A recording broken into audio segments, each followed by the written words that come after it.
नमस्कार, चिंतन institute of education में आपका स्वागत है। आज मैं इस वीडियो के माध्यम से समानुपात आप लोगों को सिखाने जा रहा हूं।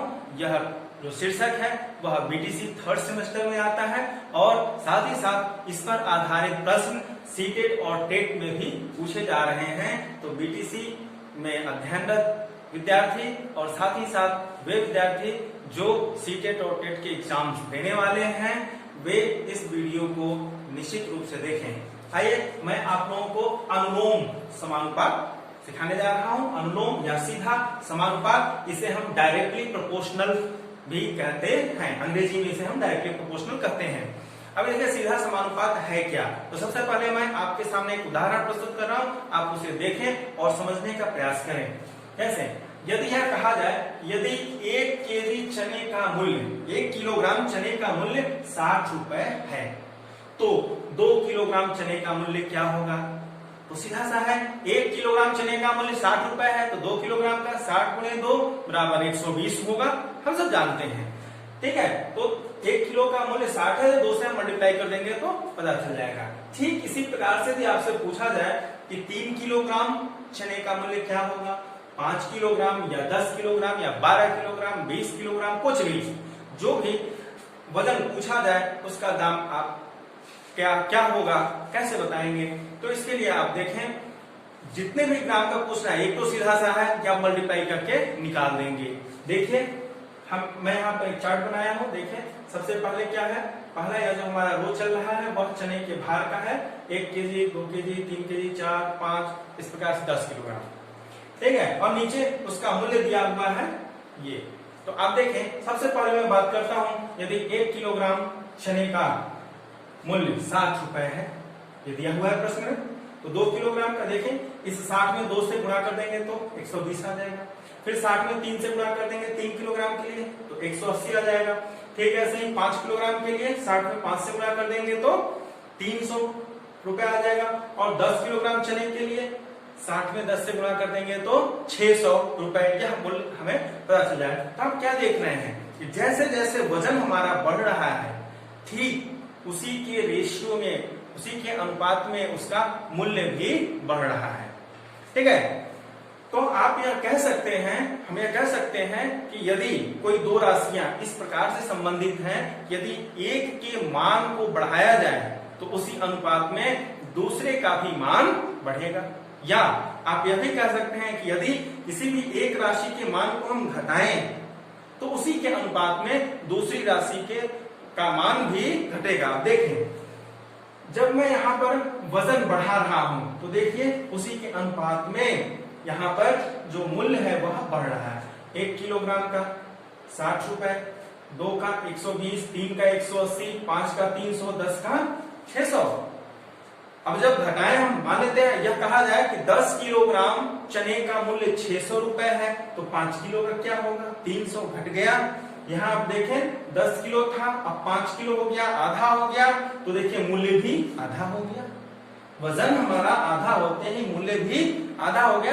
या जस्ट इसका हम विपरीत अगर हम बात करें कि 5 किलोग्राम चने का मूल्य 300 है तो 10 किलोग्राम चने का मूल्य कितना होगा? देखिए 5 किलोग्राम से 10 किलोग्राम दुगना हो गया तो मूल्य भी तो दुगना हो गया, ठीक है। तो इस प्रकार से आप देखेंगे यदि एक राशि के मान में बढ़ने से दूसरी राशि का मान भी बढ़ता है या एक राशि के मान में कमी आने से दूसरी राशि के मान में भी यदि कमी आ रही है तो इस प्रकार का जो संबंध है वह अनुलोम समानुपात या सीधा समानुपात कहलाता है। अब इस पर आधारित जो प्रश्न पूछे जाते हैं उसको कैसे लगाया जाता है, मैं इसी उदाहरण पर आपको समझाता हूं। आप देखें, जैसे यहाँ पर है 1 किलोग्राम चने का मूल्य 60 रुपए है तो मैं 5 किलोग्राम चने का मूल्य निकालता हूं। अब करना कैसे है, इसे आप यहां इस प्रकार से लिखेंगे, चना ये हो जाएगा हमारा केजी में और इधर मूल्य ये हो जाएगा रुपए में, ये हम लिख लेंगे। अब जो दिया हुआ है सबसे पहले उसको लिखेंगे चना। यहाँ पर देखिए केजी में चना, यहाँ पर कितना है, 1 केजी चना, तो सबसे पहले हम यहाँ लिखेंगे 1 केजी चना और मूल्य कितना है, 60 रुपए, ठीक है। अब हमसे पूछा जा रहा है 5 किलोग्राम चने का मूल्य क्या होगा। तो यही इसके नीचे हम लिखेंगे 5 और यहाँ पर मूल्य क्या होगा हमें नहीं ज्ञात है, तो हम इसकी जगह पर x लिख देते हैं, x लिख देंगे। ठीक है, x 5 किलोग्राम चने का मूल्य x रुपए, ये हमने लिख दिया। अब आप देखें, आपको ये देखना है कि यहाँ पर जो संबंध चल रहा है वह क्या चल रहा है। जैसे आप देखें यहाँ पर है 1 किलोग्राम का दाम 60 रुपए है। अब बताना किसका है 5 किलोग्राम का, ये क्या है बढ़ गया, तो सीधी सी बात है 1 किलोग्राम का दाम 60 रुपए, तो 5 किलोग्राम का दाम उसी अनुपात में बढ़ जाएगा, यानी कि सीधा अनुपात है। तो यहाँ देखें इस प्रकार से हम तीर लगाते हैं। ठीक है, जब सीधा अनुपात है तो तीर एक जैसा ही लगता है, इसे ध्यान में रखिएगा। तीर हमारा कैसे लगेगा, एक ही जब सीधा अनुपात है तो ये जो तीर है दोनों नीचे ही रहेंगे, या इसको आप इसके बजाय उल्टा ऐसे भी लिख सकते हैं, लेकिन तीर एक ही तरफ रहना चाहिए, ये आपको ध्यान में रखना होगा। ठीक है, अगर जो हमारा अनुपात है एक के बढ़ने पर दूसरे का भी मान बढ़ रहा है तो आप इस प्रकार से तीर लगा लेंगे। अब हमें क्या करना है, आप यहाँ देखें, जो तीर वाला हिस्सा होगा उसे, या जो दूसरा हिस्सा है टेल वाला है, तीर का जो टेल है, जो पश्च भाग है, उसे दोनों में से किसी एक को आप अंश में या हर में रख सकते हैं। लेकिन यह ध्यान में रखिएगा, यदि इस हिस्से को आप अंश में रख रहे हैं तो यहाँ पर भी इस हिस्से को आपको अंश में रखना होगा। तो यार देखें यह कैसे हो जाएगा, तो ये आपका हो जाएगा, अगर हम इसको अंश में रखते हैं तो ये 1/5 और ये बराबर होगा 60/x के। ये इस प्रकार से जब हम अनुपात के संदर्भ में देखते हैं तो इसको हम कैसे लिखते हैं, ये हो जाएगा हमारा 1/5 और समानुपात का चिन्ह लगा देते हैं, फिर ये हो जाएगा हमारा 60/x। ठीक है, अगर अनुपात किसमें लिखेंगे तो 1/5 और ये 60/x है। देखिए वजन और मूल्य, वजन और मूल्य इसका अनुपात, तो ये 1/5 और समानुपात 60/x। अब समानुपात में मैं आप लोगों को बता चुका हूं कि समानुपात में ये जो मध्य पद होते हैं इन दोनों का गुणनफल ये बाएं वाले दोनों पदों के गुणनफल के बराबर होता है। तो अगर इससे हम देखें तो डायरेक्टली आप लिख सकते हैं क्या, 1 गुणे x बराबर 5 गुणे 60। ठीक है, तो यहां से हमारा x का मान निकल जाएगा कितना, 5 6 के 30, ये हो जाएगा x बराबर 300। 60 गुणे 5 करेंगे तो 300 आ जाएगा। तो एक तो तरीका इस प्रकार से है, दूसरा ये भिन्न फ्रैक्शन मेथड से है, भिन्न विधि से।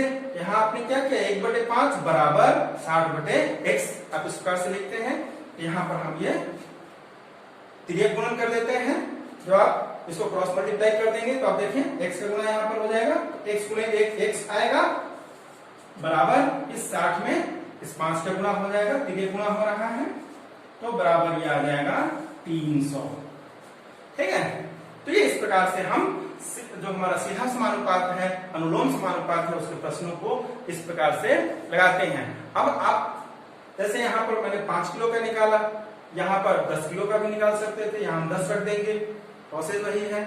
ठीक है, आप देखेंगे यह जो सीधा समानुपात है इसके संबंध में जो अन्य प्रश्न बनते हैं, जैसे आपसे कहा जाएगा कि कोई एक ट्रेन 50 किलोमीटर प्रति घंटा की स्पीड से चल रही है, तो 10 घंटे में कितने दूर जाएगी, 12 घंटे में कितने दूर जाएगी, या 4 घंटे में कितना दूर जाएगी। तो आप ये देखेंगे अगर ट्रेन हमारी एक समान स्पीड से चल रही है तो वह जैसे जैसे समय बीतेगा उसी के अनुपात में वह आगे अपना जो दूरी है उसको वह कवर करती जाती है। यदि यहाँ पर 1 किलोमीटर, यदि यहाँ पर 1 घंटे में 50 किलोमीटर जा रही है तो 5 घंटे में 250 जाएगी, 5 गुना हो जाएगा। तो उसको आप इसी प्रकार से लगा सकते हैं। यहाँ पर आपको लिखना होगा ट्रेन की स्पीड प्रति घंटा और यहाँ पर समय।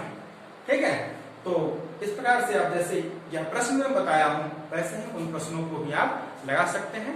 तो इस वीडियो में इतना ही। अगले वीडियो में मैं विलोम अनुपात लेकर के आऊंगा, विलोम समानुपात लेकर आऊंगा, उसको देखना ना भूलें, क्योंकि उस वीडियो के पश्चात में फिर आप लोगों को प्रश्नों पर अभ्यास करवाऊंगा। तो आगे आने वाली दोनों ही जो वीडियो है उसे देखना आप ना भूलें। आज के लिए इतना ही, धन्यवाद।